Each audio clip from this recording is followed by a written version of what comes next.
followed by Chandra Clark. Good evening. My name is Samantha Gentrup, S-A-M-A-N-T-H-A-G-E-N-T-R-U-P.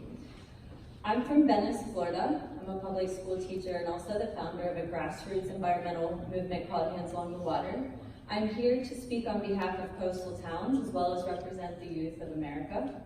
I'd like to begin with a brief background on what brought me, a teacher, into this environmental arena. In 2018, due to cuts in regulations and funding, overdevelopment and monetary corruption in our county government, Southwest Florida saw the worst red tide it's experienced in decades. Hundreds of sea turtles and manatees were killed, dozens of dolphins, millions of fish, and even whale sharks died as a result of this toxic algae.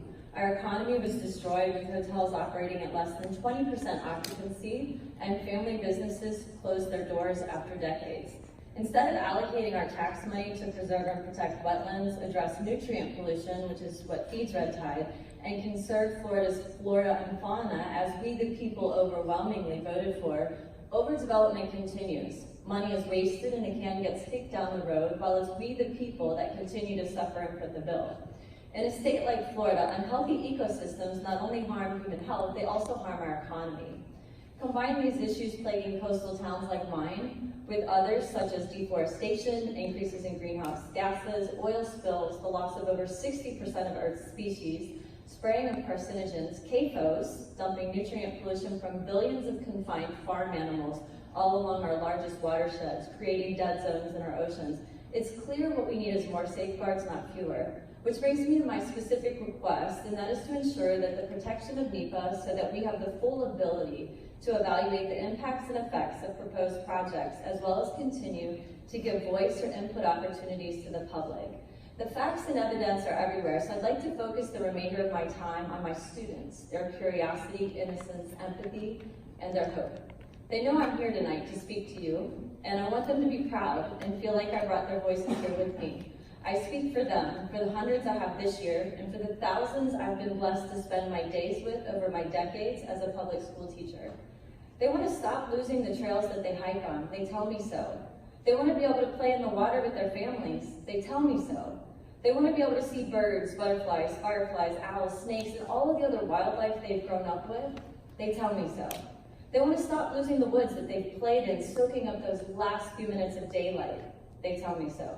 I could go on and on with what they cherish and want to hold on to in a world where greed is winning and the very soil on which they walk seems to be sold right out from under them. I've spent today listening to testimony from builders, developers, and fossil fuel conglomerates as they support these NEPA changes. And on the other side, I've listened to environmental groups oppose these changes.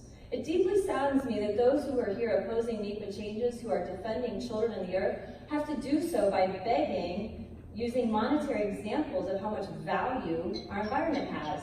Surely that cannot be what our nation has sunk to. Surely you find value in the planet beyond dollar figures like I do. In my final seconds here with you tonight, I ask that you be like a child again. I know it's hard with the demands of adult life, but try as hard as you can to look through a child's eyes and feel with a child's heart and hope with a child's innocence. What kind of world would you want? I feel like the luckiest person in the world being able to spend my days with children. But the most difficult thing is to look into their eyes and see sadness and despair. I promised them everything would be okay. I gave them my word that I would fight for them.